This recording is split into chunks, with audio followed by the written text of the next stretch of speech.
तो दोस्तों आज हो गया 5 मई 2021। बिहार समेत देश दुनिया की बड़ी और ताज़ा समाचार लेके आए सिर्फ आपके लिए। चलिए फटाफट खबर शुरू करते हैं। उससे पहले चैनल को अब तक सब्सक्राइब ना किया हो तो फटाफट चैनल को सब्सक्राइब कर दे, लाइक कर दे, शेयर कर दे ताकि इसी तरह की खबर आप हर रोज देख सकें। चलिए शुरू करते हैं आज की पहली बड़ी खबर। देश में कोरोना वायरस के मामले दूसरी लहर में काफी तेजी से बढ़ रही है। रोजाना 3 लाख से ज्यादा नए मरीज मिल रहे हैं। कोरोना संक्रमण की चेन को रोकने के लिए कई राज्य सरकारों ने अपने अपने राज्य या फिर केंद्र शासित प्रदेशों में कड़ी पाबंदियां लागू कर रखी है। तकरीबन सभी राज्य अब पाबंदियों को और सख्त बनाने की दिशा में लगे हुए हैं। वहीं देश में भी केंद्र सरकार से कंप्लीट लॉकडाउन लागू करने की मांग की जा रही है। आपको बता दें, कांग्रेस नेता राहुल गांधी भी कोरोना वायरस के संक्रमण को रोकने के लिए लॉकडाउन की मांग कर चुके हैं। यहाँ हम आपको उन राज्य और केंद्र शासित प्रदेशों की पाबंदियों के बारे में बताने जा रहे हैं जो लॉकडाउन जैसी ही है। आपको बता दें कि दिल्ली में 19 अप्रैल से लॉकडाउन लगा हुआ है और ये 10 मई तक जारी रहेगा। तो वहीं बिहार में 4 मई से 15 मई तक लॉकडाउन लगाया गया है। तो वहीं उत्तर प्रदेश में साप्ताहिक लॉकडाउन 2 और दिनों के लिए बढ़ाकर बृहस्पतिवार तक किया गया है। आज की दूसरी बड़ी खबर। दिल्ली हाईकोर्ट ने ऑक्सीजन आपूर्ति को लेकर एक बार फिर केंद्र सरकार को कड़ी फटकार लगाई है और कहा है कि हर हाल में आज से ही 700 मीट्रिक टन ऑक्सीजन की सप्लाई की जाए।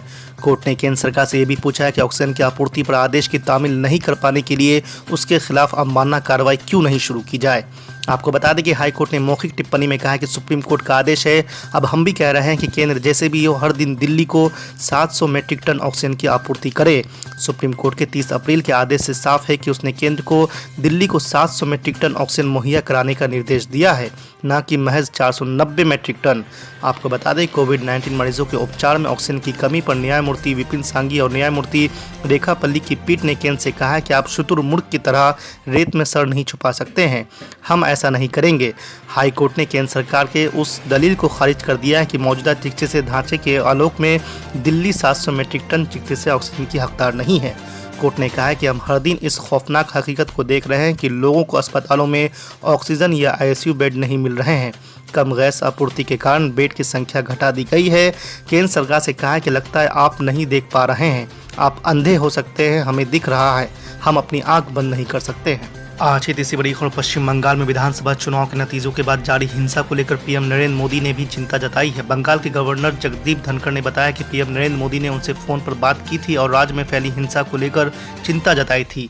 गवर्नर धनखड़ ने कहा कि पीएम नरेंद्र मोदी ने कॉल किया था और कानून व्यवस्था की बिगड़ती स्थिति को लेकर गहरी चिंता जताई और नाराजगी व्यक्त की। मैंने भी इस पर चिंता जताई और बताया कि राज्य में तोड़फोड़, लूट और हत्याओं का दौर लगातार जारी है। राज्य में कानून व्यवस्था को संभालने के लिए तत्काल एक्शन लिए जाने की जरूरत है। इस बीच बीजेपी के राष्ट्रीय अध्यक्ष जेपी नड्डा और महासचिव भूपेंद्र यादव सोमवार को बंगाल पहुंच गए। बीजेपी की ओर से बंगाल में कार्यकर्ताओं के खिलाफ जारी हिंसा के विरोध में 5 मई यानी कि आज देशव्यापी धरना का ऐलान भी किया है। बीजेपी के ओर से ट्वीट किया गया है कि बंगाल में नतीजों के बाद टीएमसी के कार्यकर्ताओं की ओर से जारी भीषण हिंसा के विरोध में बीजेपी ने देशव्यापी धरने का ऐलान किया है। आज की चौथी बड़ी खबर। बिहार में लगातार बढ़ते कोरोना संक्रमण को देखते हुए नीतीश सरकार ने राज्य में 15 मई तक संपूर्ण लॉकडाउन लगाने का फैसला लिया है। लॉकडाउन की खबर मिलते ही राज्य के अधिकतर जिलों के बाजारों में अचानक खरीदारी के लिए भीड़ उमड़ पड़ी। राशन और सब्जियों की दुकानों पर तो एकदम से लोगों की भीड़ जमा हो गई। इस दौरान सोशल डिस्टेंसिंग की भी खूब धज्जियां उड़ाई गई। आपको बता दें कि राजधानी पटना के प्रमुख बाजारों के दुकानों पर खरीदारों की लाइन लग गई। इस दौरान कुछ दुकानों पर तो ग्राहकों और दुकानदारों के बीच नोकझोंक भी हो गई। हालांकि लॉकडाउन की घोषणा के बाद जिला प्रशासन की ओर से बाजारों में पुलिस की गश्त देखने को मिली। कई पुलिसकर्मी लोगों को कोरोना गाइडलाइन के बारे में समझाते हुए भी दिखे। आपको बता दें, कोरोना से सोमवार को बिहार में 174 लोगों की मौत हो गई। 42 की मौत पटना में हुई जबकि 132 की मौत बिहार के अन्य जिलों में हो गई है। आज की 5वीं बड़ी खबर। पश्चिम बंगाल में तृणमूल कांग्रेस की वापसी के बाद भारतीय जनता पार्टी के दफ्तरों और कार्यकर्ताओं पर हमले हो रहे हैं। बीजेपी का कहना है कि मतगणना के बाद उसके कम से कम 9 कार्यकर्ताओं की हत्या कर दी गई है। उनके घरों और दुकानों में लूटपाट की जा रही है तो आगजनी और तोड़फोड़ की भी कई घटनाएं हुई हैं। इस बीच ऑल इंडिया मजलिस इत्तेहादुल मुस्लिमीन के चीफ असदुद्दीन अवैसी ने हिंसक घटनाओं की निंदा करते हुए ममता बनर्जी को नसीहत दी है कि लोगों की जिंदगी बचाना उनका पहला कर्तव्य है। असदुद्दीन अवैसी ने कहा है कि जीवन का अधिकार मौलिक अधिकार है। किसी भी सरकार का पहला कर्तव्य लोगों की जिंदगी बचाना है। यदि वो ऐसा नहीं करते हैं तो वो अपनी मौलिक कर्तव्य में विफल है। देश के किसी भी हिस्से में लोगों की जिंदगी बचाने में किसी भी सरकार की सफलता की हम निंदा करते हैं। इंसान की जिंदगी, उसकी जान एक फंडामेंटल राइट है भारत के संविधान में। जो कोई सरकार, चाहे केंद्र सरकार हो, कोई भी स्टेट गवर्नमेंट हो, उनकी पहली जिम्मेदारी ये होनी चाहिए कि वो इंसान की जान को बचाएं।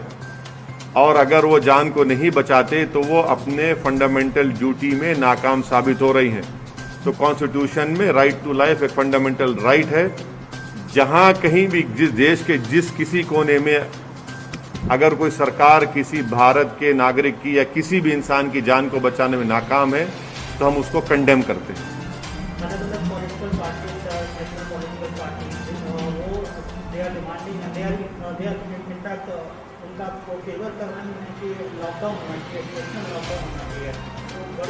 नहीं, मैं लॉकडाउन के खिलाफ हूँ। ये हिमाकत करने की बातें हैं। लॉकडाउन से ये होगा कि या तो गरीब भूख से मर जाएगा या कोई रहा है, इनका अप्रोच रहा है, ये बिल्कुल ही क्लूलेस हैं। कोविड के कंट्रोल इनसे निकल चुका है। इनके पास इंसानियत नाम की चीज़ बाकी नहीं रही है।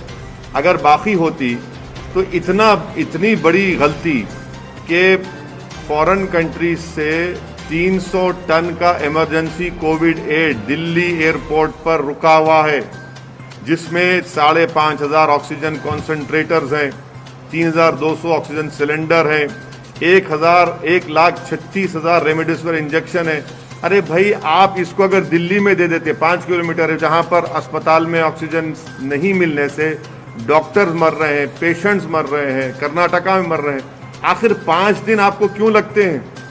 आपको पहले से ही मालूम होना चाहिए था, आपको पहले से प्लान बनाना चाहिए था कि रेस्पेक्टिव स्टेट गवर्नमेंट्स को फौरन डिस्ट्रीब्यूट करते, डिसबर्स करते, मगर नहीं। लोग मर रहे हैं ऑक्सीजन से, जिसको भारत में लोगों को ऑक्सीजन कॉन्सेंट्रेटर की ज़रूरत है, सिलेंडर्स की ज़रूरत है, मगर दिल्ली सरकार जो है, दिल्ली के बादशाह सो रहे हैं अपने। इनको कोई पता ही नहीं है। कोई बोलता है एम्पावर्ड ग्रुप ऑफ मिनिस्टर्स, कोई बोलता है कि और मिनिस्ट्री करेंगी। अरे ये वक्त आपको एक्शन लेने का है। आप तो सुप्रीम कोर्ट में जाकर कह दिए कि प्रधानमंत्री और होम मिनिस्टर जिम्मेदार होंगे। इतने लोग मर रहे हैं तो जिम्मेदारी किस पर आएगी? कहाँ गया प्रधानमंत्री का वो स्टेटमेंट के अगर किसी गाड़ी के टायर के नीचे एक कुत्ते का बच्चा भी आता है तो हमको तकलीफ होती है? यहाँ तो इंसान मर रहे हैं।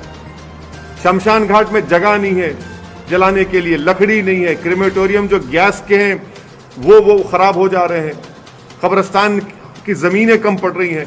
आखिर क्या हो रहा है हमारे मुल्क में? क्या ये गवर्नमेंट हरकत में आएगी नहीं आएगी? कब तक प्रधानमंत्री से वीडियो कॉन्फ्रेंस से लेकर पूछते रहेंगे? अरे भाई, जमीन पे देखिए ना, आप जमीन पे नाकाम साबित हो रहे हैं। आपके कोई हरकत नहीं कर रहे हैं। आपकी सरकार दिख ही नहीं रही जमीन पर। आपकी सरकार सिर्फ वीडियो कॉन्फ्रेंस में दिख रही है, मगर जमीन पर तो कोई सरकार नजर ही नहीं आ रही। इससे हर आदमी परेशान है। कोई दिन नहीं जाता कि लोगों की आहें, उनका रोना, उनकी तकलीफ, कहीं बेड नहीं मिल रहा है, इक्विपमेंट की जरूरत है। अरे किस ये ऐसे वक्त में आप जीएसटी क्यों लगा रहे हैं उन लाइफ सेविंग इक्विपमेंट पर? निकालिए जीएसटी को, एक टाइम तक निकालिए। और फिर इंपोर्ट ड्यूटी आप रखे क्यों? इंपोर्ट ड्यूटी उसको भी निकालिए। अरे भाई, इस जब फॉरेन कंट्रीज एड दे रही हैं, बांग्लादेश दे रहा है, उज्बेकिस्तान दे रहा है, सब दे रहे हैं हमको, तो आपको तो ये काम करना चाहिए था ना। आप दिल्ली में एम्बेसीज हैं, आज एक अफ्रीकन कंट्री का डिप्लोमेट, उसकी मौत हो गई, उसको ऑक्सीजन नहीं मिला, मिलिट्री हॉस्पिटल ले जाना पड़ा उसको। तो ये देखकर ऐसा लग रहा है कि सरकार बिल्कुल ही इनविजिबल हो चुकी है, कहीं पर नजर नहीं आ रही।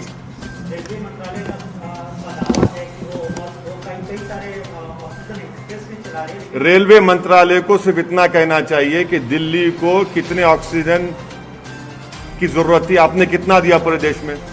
आप दिल्ली को आप नहीं दे सक रहे और आप बाजा बजा रहे अपना। ये तो कैपिटल है ना देश का, वहीं पर आपकी झूठ तो वहीं साबित हो रही है।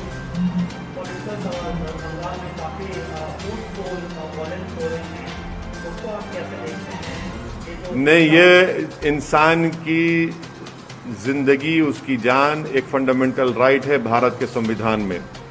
जो कोई सरकार, चाहे केंद्र सरकार हो, कोई भी स्टेट गवर्नमेंट हो, उनकी पहली जिम्मेदारी ये होनी चाहिए कि वो इंसान की जान को बचाएं। और अगर वो जान को नहीं बचाते तो वो अपने फंडामेंटल ड्यूटी में नाकाम साबित हो रही हैं। तो कॉन्स्टिट्यूशन में राइट टू लाइफ एक फंडामेंटल राइट है।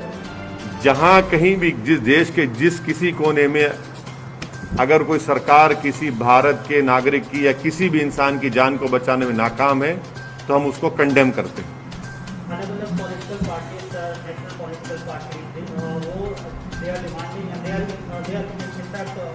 आपको फेवर कर रहे हैं कि लॉकडाउन होना चाहिए, नेशनल लॉकडाउन होना चाहिए, तो बड़ी जोर नहीं, मैं लॉकडाउन के खिलाफ हूँ। ये हिमाकत करने की बातें हैं।